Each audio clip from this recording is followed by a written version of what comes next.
Minha própria mãe tentou me declarar insana para poder roubar milhões de mim. E o pior, ela quase conseguiu.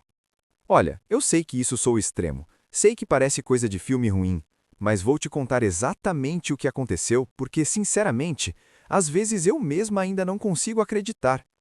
E se você acha que sua família é complicada, espere só até ouvir isso. Meu nome é Lucas, tenho 28 anos e até 3 anos atrás achava que tinha uma vida bem normal. Trabalhava como designer gráfico, morava num apartamento pequeno, tinha alguns amigos, essas coisas de sempre. Minha família não era rica nem nada de especial. Éramos apenas pessoas comuns da classe média tentando levar a vida. Mas tudo mudou quando meu avô morreu. Eu e meu avô éramos muito próximos mesmo. Ele praticamente me criou depois que meu pai nos abandonou quando eu tinha 6 anos. Minha mãe sempre trabalhava em 2 empregos para nos sustentar, então era meu avô quem me buscava na escola, me ajudava com a lição de casa, me ensinou a andar de bicicleta, tudo isso. Ele foi mais pai para mim do que meu próprio pai jamais foi. O que eu não sabia era que meu avô havia se envolvido em um grave acidente cerca de 15 anos antes de falecer. Uma construtora estava realizando obras perto de sua propriedade e, por negligência, parte de seu terreno foi danificada. Houve contaminação do solo, danos estruturais em sua casa, foi um desastre completo. Meu avô entrou com um processo contra a construtora, mas essas coisas demoram uma eternidade no Brasil. O caso se arrastou por anos e anos. Meu avô faleceu de um ataque cardíaco em 2021. Ele tinha 76 anos. Foi repentino e devastador. Eu estava completamente arrasada no funeral. Mas mesmo em meio à minha dor, notei algo estranho. Minha mãe e meu tio Carlos estavam cochichando muito, tendo conversas particulares, olhando para mim de um jeito esquisito. Cerca de 2 semanas após o funeral, um advogado entrou em contato comigo. Seu nome era Dr. Henrique, e ele me disse algo que me chocou completamente. O processo que meu avô havia aberto finalmente havia sido resolvido, e ele havia ganhado. A construtora foi condenada a pagar indenização por todos os danos causados. O valor? 12 milhões de reais. Eu literalmente tive que me sentar quando ele me contou. 12 milhões de reais. Isso é mais de 2 milhões de dólares. Eu não conseguia acreditar. Mas veja bem, meu avô havia atualizado seu testamento apenas 6 meses antes de falecer. E nesse testamento, ele deixou tudo para mim. A casa, suas economias e qualquer dinheiro do processo judicial. Tudo. Minha mãe ficou com alguns itens pessoais e fotos. Meu tio ficou com o carro dele. Mas a maior parte da herança veio para mim. O doutor Henrique explicou que, como único herdeiro do acordo judicial, eu receberia o valor total assim que toda a documentação legal fosse processada. Levaria alguns meses, mas o dinheiro seria meu. Fiquei em completo choque. Não sabia o que pensar ou sentir. Uma parte de mim estava feliz, obviamente. Quem não estaria? Mas outra parte de mim se sentia culpada. Por que meu avô deixou tudo para mim? Por que não dividiu com minha mãe e meu tio? Naquela noite, fui à casa da minha mãe para conversar sobre isso. Ela já sabia. O advogado também a havia contatado para informá-la sobre o testamento. Eu esperava que ela ficasse feliz por mim, ou pelo menos compreensiva. Meu avô tinha seus motivos, não é? Mas quando entrei, o ambiente estava gélido. Minha mãe estava sentada à mesa da cozinha com meu tio Carlos e sua esposa, Patrícia. Todos me olharam como se eu fosse um intruso. Tentei quebrar o gelo. Disse algo como: "Então, imagino que você já ouviu falar do processo?" Meu tio Carlos se levantou imediatamente. Ele é um cara grande, meio intimidador quando quer. Apontou para mim e disse: "Esse dinheiro deve ser dividido igualmente entre a família. O que seu avô fez foi errado." Fiquei surpreso. Tentei explicar que não havia pedido isso, que fora uma decisão do meu avô, mas ele me interrompeu. "Você o manipulou", disse Patrícia. "Você estava sempre por perto bancando a favorita. Você sabia que ele ia receber dinheiro." Isso doeu muito, muito mesmo, porque não era verdade. Eu não fazia ideia do processo nem de quanto valia.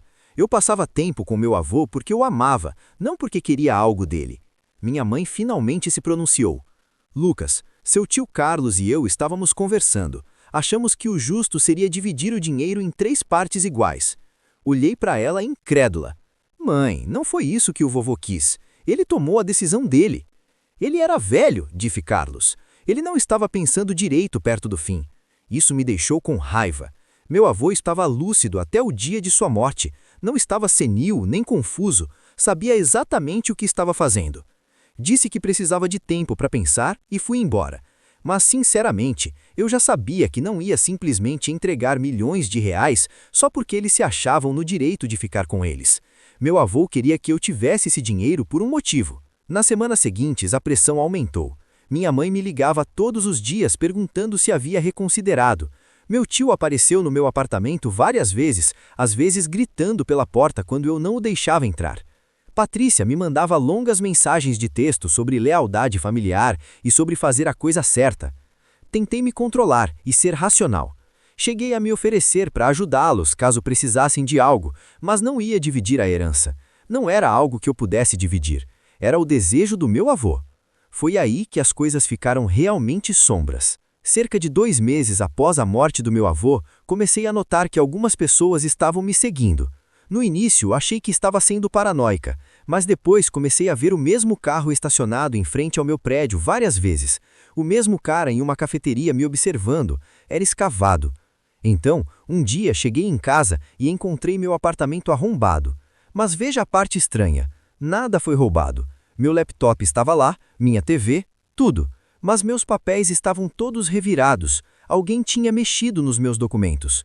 Liguei para a polícia, mas eles basicamente disseram que sem provas de roubo não podiam fazer muita coisa. Fizeram um boletim de ocorrência e foi só isso. Comecei a ficar mais paranoica. Troquei as fechaduras, instalei uma câmera na porta, e essa câmera acabou me salvando, porque flagrou meu tio Carlos tentando invadir minha casa. O confrontei no dia seguinte, e ele alegou que estava apenas preocupado comigo e queria saber se eu estava bem. Claro. Mas a coisa mais louca de todas aconteceu cerca de 3 meses depois que o advogado entrou em contato comigo. Eu estava em casa trabalhando quando bateram na minha porta. Verifiquei a câmera e vi 2 policiais e uma mulher vestida formalmente. Abri a porta, confuso. A mulher se apresentou como assistente social. Ela disse que haviam recebido uma denúncia de que eu estava passando por uma crise de reação mental e que representava um perigo para mim mesma. Eles estavam ali para me levar para uma avaliação. Eu fiquei completamente atônito. O quê? Houve um engano. Eu estou bem. Mas eles insistiram. Tinham a documentação, uma ordem judicial para uma avaliação psiquiátrica de emergência. Alguém havia apresentado uma denúncia alegando que eu apresentava sinais de doença mental grave, tomava decisões erráticas e precisava de intervenção imediata. Perguntei quem havia feito a denúncia. Eles não souberam me dizer, mas eu sabia. Eu sabia que era da minha família. Tentei me controlar, expliquei que estava perfeitamente bem, que provavelmente se tratava de uma disputa familiar por dinheiro. Os policiais pareceram um pouco incertos, mas disseram que tinham que cumprir a ordem. A questão da lei brasileira é a seguinte: se alguém registrar uma denúncia alegando que você representa um perigo para si mesmo ou para outros devido à doença mental, você pode ser detido temporariamente para avaliação. Isso visa proteger pessoas em crise real, mas também pode ser usado indevidamente. Eles me levaram para uma clínica psiquiátrica. Me colocaram em um quarto e disseram que um médico me avaliaria em breve. Eu estava apavorada, não porque achava que encontrariam algo errado comigo, mas porque eu percebi o que estava acontecendo. Se conseguissem que eu fosse declarado incapaz mentalmente, mesmo que temporariamente, poderiam contestar o testamento, poderiam alegar que eu não era capaz de administrar minha herança, poderiam tentar se nomear meus tutores legais, e então controlariam o dinheiro. A médica que me avaliou foi realmente muito profissional. Seu nome era Doutora Silva. Ela me fez muitas perguntas sobre minha vida, meu humor, meus pensamentos. Eu fui completamente honesta com ela. Expliquei toda a situação com a herança e minha família. Ela ouviu atentamente e fez notas. Depois de algumas horas, disse: Lucas, vou ser franca com você. Você não tem absolutamente nada de errado mentalmente. Você está completamente lúcido, racional e, francamente, está lidando muito bem com uma situação bastante difícil. Alguém desperdiçou o tempo de todos nós aqui. Senti um alívio tão grande que quase chorei. Ela assinou os documentos me liberando imediatamente e observou em seu relatório que a denúncia parecia ser maliciosa. Ela chegou a dizer que eu deveria considerar entrar com uma ação judicial contra quem fez a denúncia falsa. Saí daquele lugar tremendo de raiva. Não conseguia acreditar que minha própria família tivesse tentado me internar. Minha própria mãe havia participado disso. Foi uma crueldade indescritível. Fui direto ao consultório do Dr. Henrique e contei tudo a ele. Ele ficou furioso em meu nome. Imediatamente começou a preparar as medidas legais. Conseguiu ordens de restrição contra meu tio Carlos e sua esposa. Enviou um aviso formal à minha mãe de que qualquer assédio adicional resultaria em consequências legais. Mas o dano emocional já havia sido feito. Eu não conseguia mais confiar na minha família. Minha própria mãe tentou me declarar louca para roubar de mim. Como se recupera disso? Os meses seguintes foram brutais. Minha família tentou diferentes táticas. Contrataram um advogado para contestar o testamento, alegando que meu avô havia sido manipulado ou que não estava em plenas faculdades mentais. Mas o Dr. Henrique tinha registros médicos que comprovavam que meu avô era mentalmente saudável até o momento de sua morte. A contestação foi rejeitada. Eles tentaram envolver outros membros da família, espalhando mentiras sobre mim, dizendo que eu havia cortado relações com todos, que eu era egoísta e gananciosa. Alguns parentes acreditaram neles. Perdi o contato com primos com quem cresci, tios e tias que ficaram do lado da minha mãe sem nunca perguntar a minha versão dos fatos. Foi um período de extremo isolamento. Eu tinha dinheiro para receber, claro, mas perdi minha família nesse processo. E eu nunca quis o dinheiro em primeiro lugar. Eu só queria meu avô de volta. O dinheiro do acordo finalmente chegou cerca de 8 meses após a morte do meu avô. 12 milhões de reais, menos impostos e honorários advocatícios, me deixaram com cerca de 8 milhões. Ainda assim, uma quantia enorme que mudaria minha vida para sempre. O Dr. Henrique me ajudou a organizar tudo direitinho. Investimos a maior parte do dinheiro e guardamos uma parte na poupança. Comprei um apartamento novo num bairro diferente, onde minha família não conhecia o endereço. Pedi demissão do meu emprego porque, sinceramente, eu precisava de tempo para processar tudo o que tinha acontecido. Tentei levar uma vida normal, mas foi difícil. Eu não confiava mais nas pessoas. Toda vez que alguém era gentil comigo, eu me perguntava se essa pessoa sabia sobre o dinheiro. Toda vez que eu fazia um novo amigo, eu questionava suas intenções. Cerca de 1 ano depois de tudo ter acontecido, minha mãe tentou entrar em contato. Ela me mandou uma carta, não uma mensagem de texto nem um e-mail, mas uma carta escrita à mão. Nela, ela se desculpou. Disse que estava desesperada, que tinha sido influenciada por Carlos, que cometeu um erro terrível e queria consertar as coisas. Uma parte de mim queria perdoá-la. Ela é minha mãe. Mas outra parte de mim não conseguia esquecer o que ela tinha feito. Ela tentou me internar em uma instituição. Ela apoiou mentiras sobre minha saúde mental. Ela escolheu o dinheiro em vez de mim. Respondi à mensagem. Disse a ela que agradecia o pedido de desculpas, mas que precisava de tempo. Talvez muito tempo. Eu não estava pronto para tê-la de volta na minha vida. Quanto ao meu tio Carlos, não falei com ele desde então. Ele até tentou me processar mais uma vez, alegando que meu avô lhe devia dinheiro por várias coisas ao longo dos anos. O caso foi arquivado, porque ele não tinha provas. A última vez que soube dele, ele e Patrícia se mudaram para outra cidade. Agora, 3 anos depois, estou bem.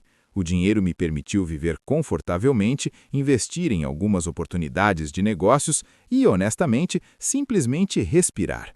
Não preciso me preocupar com aluguel, contas ou se terei dinheiro para comprar comida. Esse é um privilégio que não considero garantido.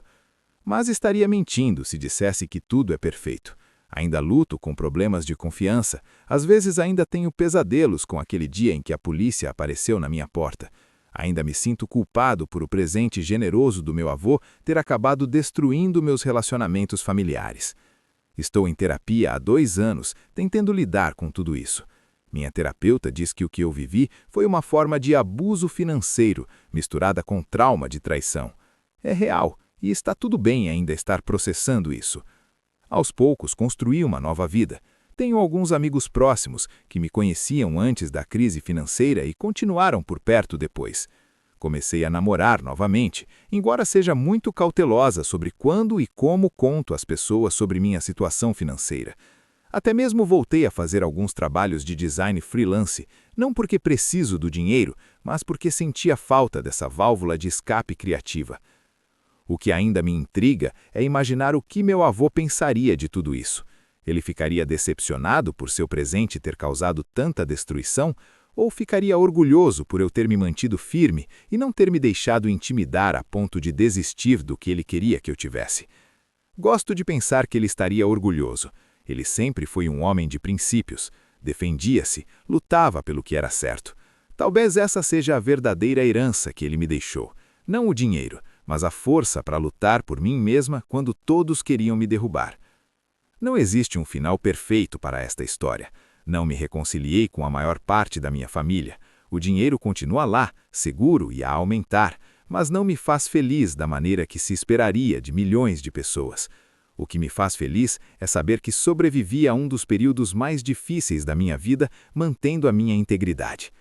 Meu conselho para quem está lidando com problemas familiares por dinheiro: procure um advogado imediatamente. Documente tudo. Não tente resolver tudo sozinho por puro senso de lealdade familiar, porque se eles estão dispostos a te destruir por dinheiro, eles já abandonaram essa lealdade. E se algum dia você se encontrar numa situação como a minha, prepare-se para mudanças nos relacionamentos. Nem todos ficarão felizes por você. Algumas pessoas se sentirão no direito de se apropriar do que você possui. Algumas tentarão manipulá-lo, algumas simplesmente o trairão. Mas você precisa se manter firme naquilo que sabe ser certo. Não deixe que a culpa ou a pressão façam você fazer algo que vá contra seus valores ou contra os desejos da pessoa que lhe deixou a herança. Ainda penso no meu avô todos os dias. Visito seu túmulo regularmente. Conto a ele sobre minha vida, sobre as coisas boas que consegui fazer com o dinheiro que ele me deixou. Fiz doações para causas que ele apoiava. Ajudei amigos necessitados sem que me pedissem. Tentei honrar sua memória em maneiras que importam. O dinheiro me deu liberdade financeira, sem dúvida, mas o verdadeiro presente foi aprender em quem eu podia confiar e em quem não podia. Aprender que eu era forte o suficiente para ficar sozinha quando precisava. Aprender que meu valor não é determinado pela aprovação da minha família ou pela opinião de qualquer outra pessoa sobre mim. Há 3 anos, achei que minha vida tinha acabado quando minha família me traiu. Agora percebo que, na verdade, ela estava apenas começando. Um novo capítulo, onde eu podia decidir quem eu era, sem o peso de relacionamentos tóxicos me impedindo de seguir em frente. Valia a pena perder minha família por 12 milhões de reais? Não, mas eu não as perdi por causa do dinheiro. Eu as perdi porque, quando foram testados, eles me mostraram quem realmente eram. E essa é uma informação que não tem preço.